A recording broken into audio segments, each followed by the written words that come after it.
यो मन्त्रीमण्डल मात्रै फेर्नलाई भएको आन्दोलन हो त यो? के साँच्चै मन्त्रीमण्डल मात्रै फेर्नलाई, प्रधानमन्त्री र मन्त्रीहरू मात्रै चेन्ज हुनलाई, कसैलाई चाहिँ हटाउने र कसैलाई चाहिँ मन्त्री प्रधानमन्त्री बनाउनेको लागि मात्रै भएको आन्दोलन हो त?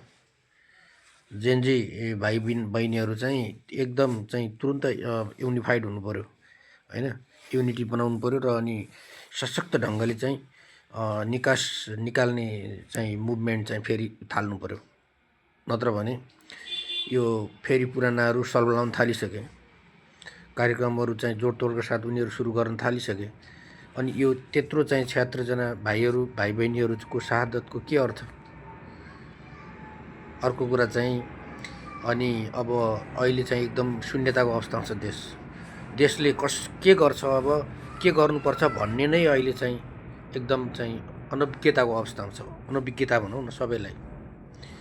अब एउटा काम चलाउ जस्तो मात्रै कुर्सीको मात्रै चाहिँ अहिले कार्यकारीहरू जस्तो देखिन्छन्। मात्रै कुर्सीमा बसिदिने मात्रै चाहिँ काम जस्तो छ उनीहरूको। कुनै एउटा सिनको भाँचीको अवस्था छैन। निर्णयहरू चाहिँ अनि के अरे चाहिँ निकोलस भुसाल, दुर्गा प्रसाई अनि जेनजी भाइ बहिनी अभियन्ताहरू यिनीहरूलाई समात्ने खोज्ने छ अहिले चाहिँ यो सरकारको चाहिँ मुख्य चाहिँ मिसन, मुख्य काम देश र जनताको लागि यिनीहरूले गर्ने मुख्य काम अहिलेको अवस्थामा।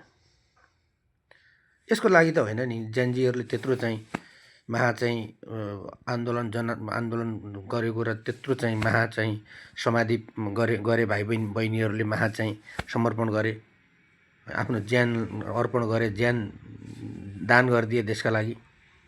कति गाह्रो छ उनीहरूको परिवारलाई। यो केही पनि नभएको चाहिँ शून्यताको अवस्था भयो नि त्यो त।